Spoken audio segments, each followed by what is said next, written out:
Well, I don't think it would be fair to compare this that much to the Toy Story movies, considering that all of them are light years ahead of this.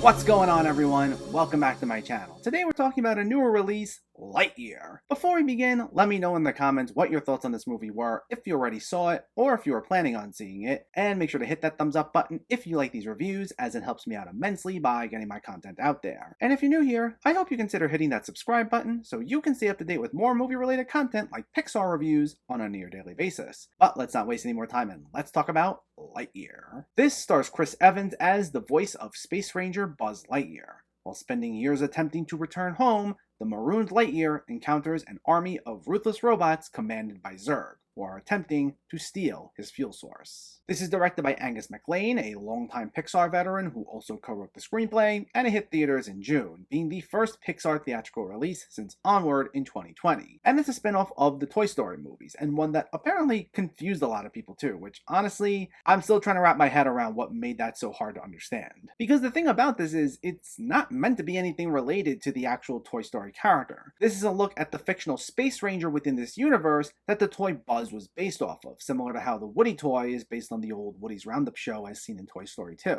But apparently that was something that caused a whole lot of confusion, at least on the internet, which especially led to a lot of outrage when they saw Tim Allen wasn't returning to voice Buzz. Which, if you think about it, is weird considering that we already got something similar back in the early 2000s, where we got the Buzz Lightyear of Star Command direct-to-video movie and then the show, the latter of which saw Patrick Warburton voicing Buzz instead of Tim Allen. And besides seeing the Toy Story characters watching the movie in this framing device, the Star Command movie and show had no connection otherwise to the original movies. So I know it's 20 years later, but not quite sure what made this movie so confusing for people. But all that aside, this is Pixar looking to dive into the sci-fi epic genre, going for a feel that's meant to feel grand in scope, with vast landscapes showing off these different planets, a lot of bombastic action-packed sequences, and a really grand, thrilling score by Michael Giacchino. And needless to say, as per usual for Pixar, all of it does look stunning. If there's one thing you can always rely on when it comes to a Pixar movie, no matter how much you ultimately like or dislike it, there is no denying just how good their animation is each and every time. And this film is no exception. It really goes for a cinematic feel, with some beautiful shots that are just bursting with color. And while this is meant to have a slightly grittier feel than what we're used to in a Pixar movie, though I'd refrain from calling it flat out dark, those darker moments still never felt dreary, and there was always a nice contrast within the color palette, so that these weightier moments still felt vibrant while also conveying the emotional weight needed for each particular sequence. And it feels like one of those old school sci-fi adventure movies with a lot of impressively done action scenes. And that's something you don't always hear talked about in a Pixar movie, as their movies rarely, if ever, went for an action-heavy approach. But this is one of the first movies in their filmography that relied a little more on fight scenes and these gripping moments of tension. And I mean, while it's by no means anything earth-shattering in the way in which these are done, for what they were very entertaining. There's especially one sequence in which Buzz and each of his companions are trapped in these individual cells, but still confine them to one room, and the way they go about looking to escape, I thought was well done. And there are some really creative, inspired moments such as this at various points. I especially like the setup that gets Buzz to where he is for much of the main events. I mean, while he is this celebrated hero who goes on these important missions, I like this idea that he winds up, all these years into the future, due to these repeated hyperspace tests he takes to escape this planet. And he jumps so far into the future because, rather than admit defeat, he gets so obsessive that he keeps testing the hyperspace fuel, which causes him to lose his partner and best friend, voiced by Uzo Aduba, who dies of old age, and he eventually has to partner up with her granddaughter, voiced by Kiki Palmer, while also accompanied by a robotic feline companion named Socks, voiced by longtime Pixar animator Peter Sohn, who, by the way, easily steals the show as the breakout character, giving us some of the film's funniest lines. Which is also worth noting. Despite arguably being one of the more serious Pixar outings, complete with a plot twist I won't reveal, but was one that added some nice emotional weight to Buzz's journey, this still has a lot of the usual Pixar humor. Maybe not quite to the degree as what we're used to, like this isn't a consistently laugh-out-loud movie, but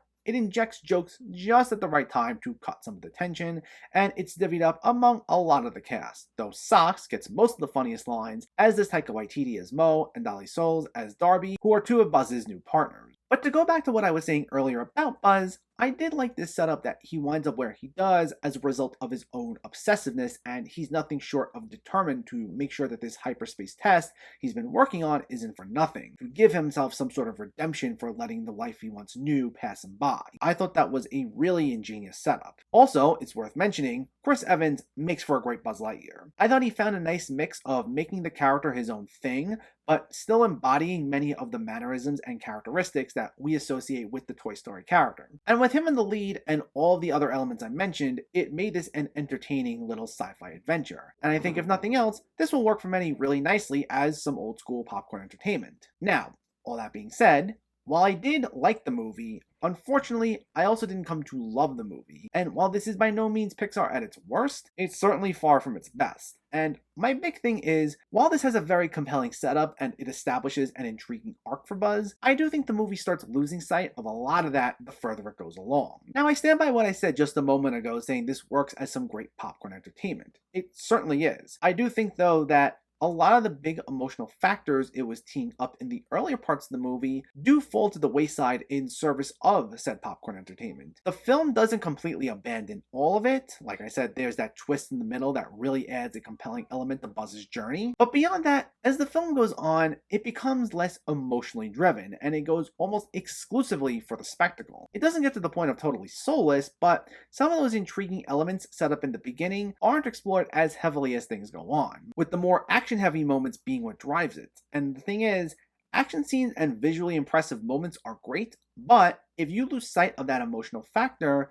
you only wind up feeling so much during these moments of spectacle. Because these moments work the best when we feel the stakes because we're so invested in these characters' respective journeys. And if we're not exploring that as much, then those moments of spectacle only go so far. I especially would have liked at least a little more about Keke Palmer's character Izzy, especially since she's the granddaughter of Buzz's old partner, so Buzz feels some emotional ties to her since he knew her very briefly when she was a kid before he continued on with the time jumps. We see Buzz try recreating some of the same dynamics with her as he had with her grandmother, which leads to some gags where she's oblivious to what he's doing. But while Palmer is incredibly charismatic and she elevates a lot of the material, I do feel there's not quite as pronounced of an arc for her as there is for Buzz, like even exploring a little bit of trying to honor her grandmother's legacy or anything like that. She's obviously determined to help him out, but I feel like that's the extent of her characterization beyond that and any little humorous bits thrown in there. And that's a shame considering Keke Palmer's a great actress, and while she makes it work, I don't think she was fully utilized here.